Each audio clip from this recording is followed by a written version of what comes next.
Okay, this is Randy. I'm here with Joe. We are from the Metallic Onslaught. And we're sitting here with Eric A.K. from Flotsam Jetsam. How's it going? Good, really good.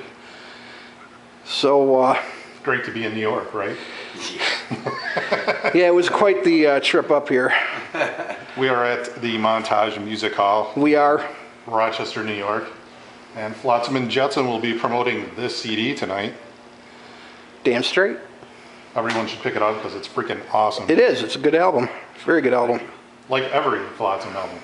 Well, I don't know about that, but this new one's pretty cool anyway. No, you know, he and I have been discussing quite frequently this past year that a lot of bands that are considered, you know, like second-tier thrash, you know, not part of the Big Four, have actually been more consistent than anybody in the Big Four.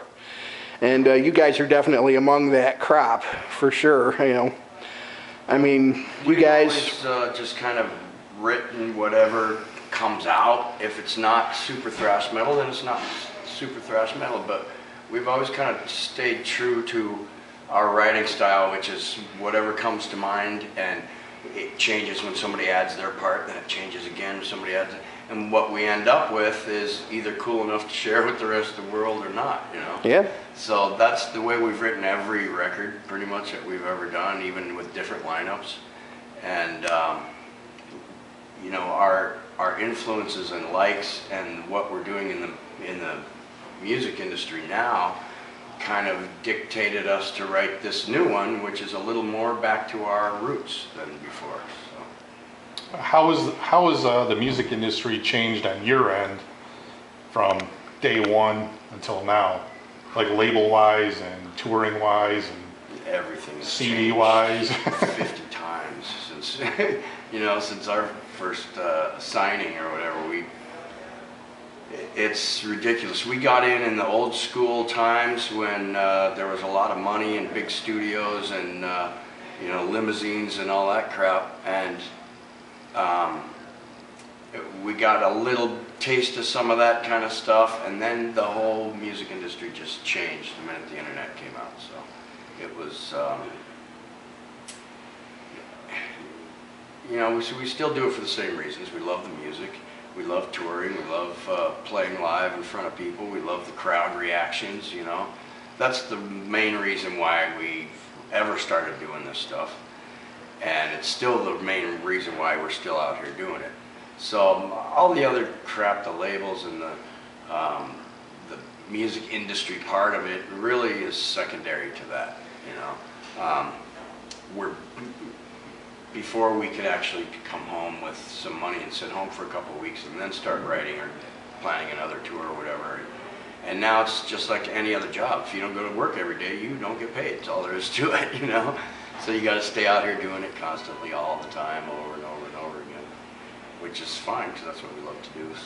So the touring is about the same, you would say, or it's a little more rigorous now? It's a little more rigorous now, and the crowds aren't as big as they used to be, just because, you know, a lot of times people just can't afford to go to shows. You know, we're a band from the 80s, so a lot of our fans are grandfathers and stuff now, you know, so it's a little hard to get them out of the house sometimes.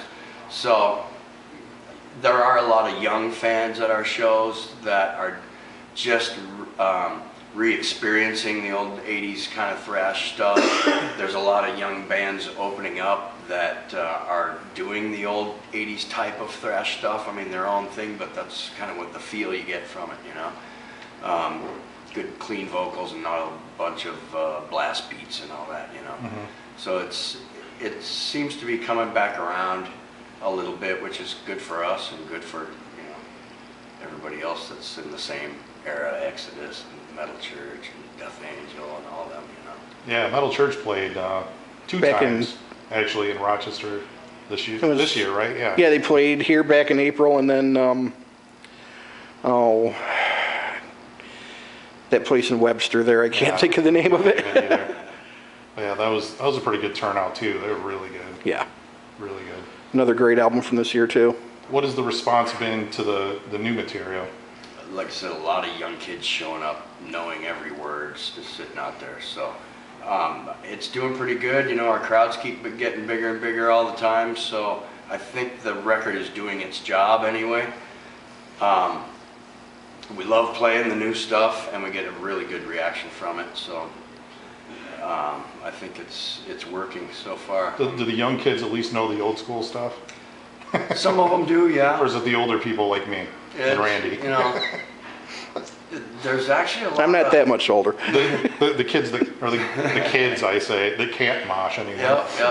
Well, I live, you die, but I can't when get you out grew there. up, whatever your parents were playing in the house, you know, that's the kind of stuff that you'll love no matter where your tastes go. Yeah.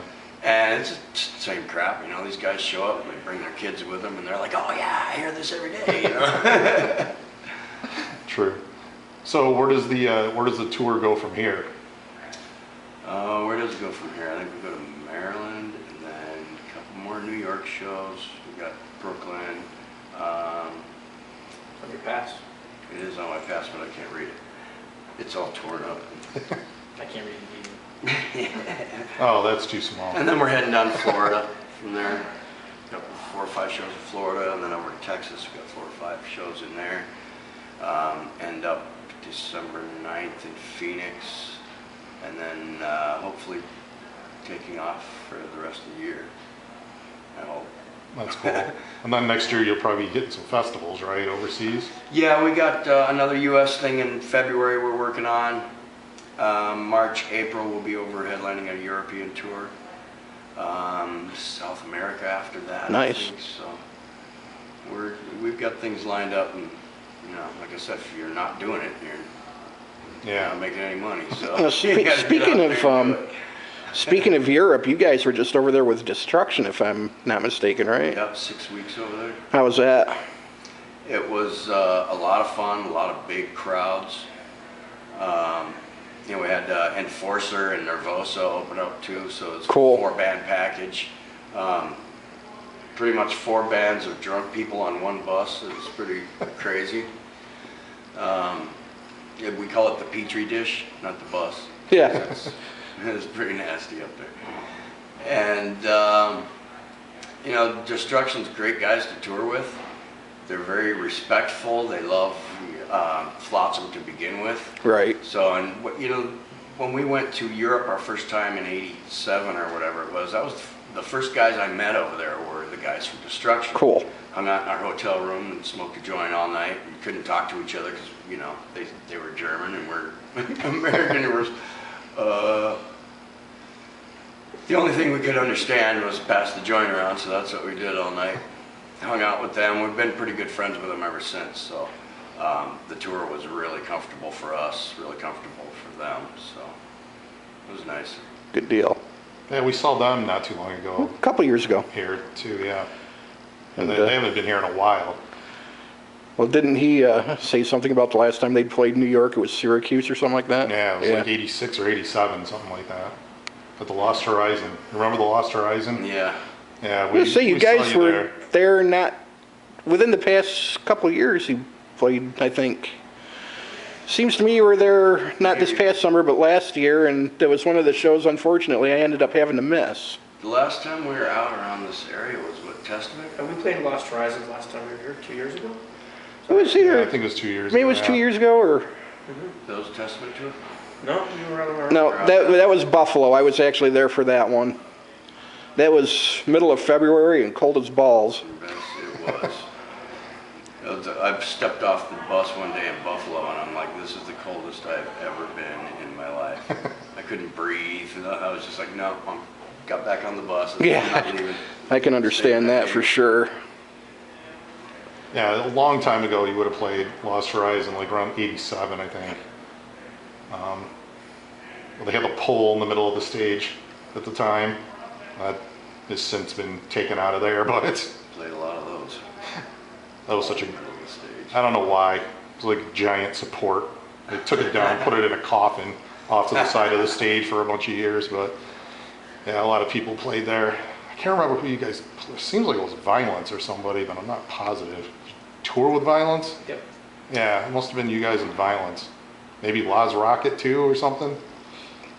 I don't know. Say we did Was that the night the drums came off the top? Yeah, I don't remember. King's X. Saw King's X there at one point too. But, I Yeah, it would have had to been like 1987. Yeah, I That's don't too long remember ago. yesterday most of the time. I want to say we might have a cassette of that show somewhere. I didn't say that though. Bootlegs? No. No, what are you never. talking about? That doesn't happen. I've got Never. a box of cassettes in my garage, and every one of them says live 1986 something, and it doesn't say where it's from or nothing, but it's just the dates. Yeah. Of you or of other bands? Yeah, You just guys? live Flotsam tours. That people sent you or? No, our sound man used to record every show. Nice. Oh man. So I've Soundboard got this recordings. Big old box of just soundboard recordings. It was ridiculous. Will this stuff ever come out? Probably not.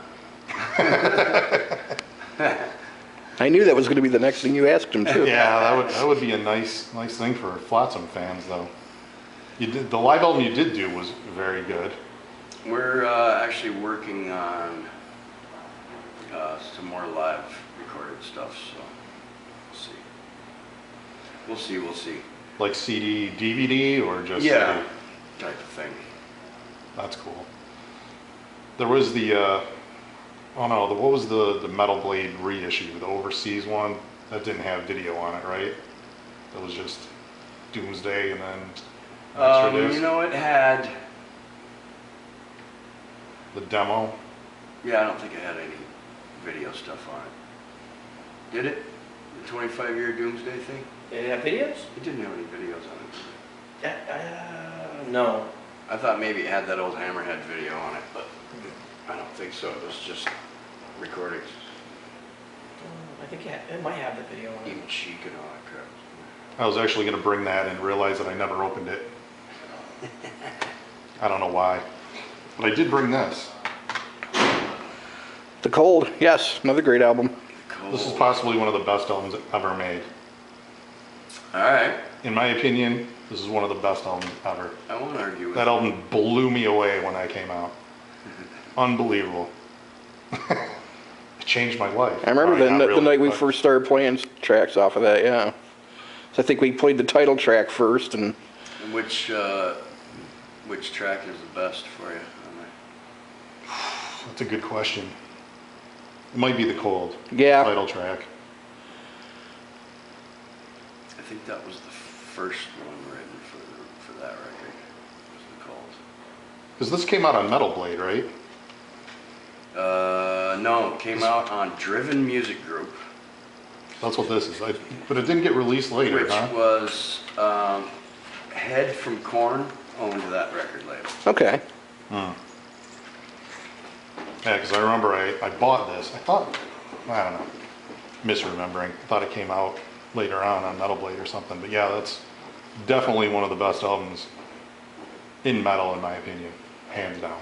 It's hard to get these guys to play any stuff from that one because I'm the only one on. Yeah, I noticed that. There's plenty of stuff that most of those guys are on that we could play. You know, it's like, why would we play stuff we're not even on? They would. We'll get around to it eventually. Yeah.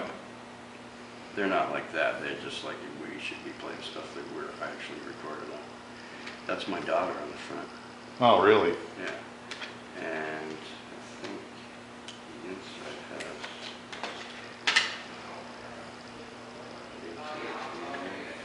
and my daughter and my son. And metal. Very cool. How was the response for that, besides me? We got Album of the Year in Belgium. It went pretty crazy, but then the label didn't do anything. They didn't push it. They just let it die. Some of the labels give us, you know, let's say they give us 15 grand to record the thing, and then they sell it for 15 grand to all the other countries. So they make their money tenfold before they even put it out. So they don't even have to come out. They could care less. They've already made their money. So that's what we've been dealing with most of the labels for a long time, you know. If you kiss their ass enough and rub elbows enough, they'll work it a little past just making that money from each distribution. So we've been stuck with, nah, it's out there, but that's all we're doing for a long time from a bunch of different labels. So. That's terrible. And that's Especially kinda when what it's happened that with good. one. Yeah. So. But yeah, album of the year, Belgium, and some other place in Germany got album of the year. I don't know who voted it. That could have been one of my fans. I don't know. But It was definitely in my top 10 for that year. It may have been number 1. I don't remember because again, that was a while I ago. think it showed up in a lot of our top 10s that year. Yeah. I think Better Off Dead is my favorite off of this one. Yeah. Although they're all pretty cool.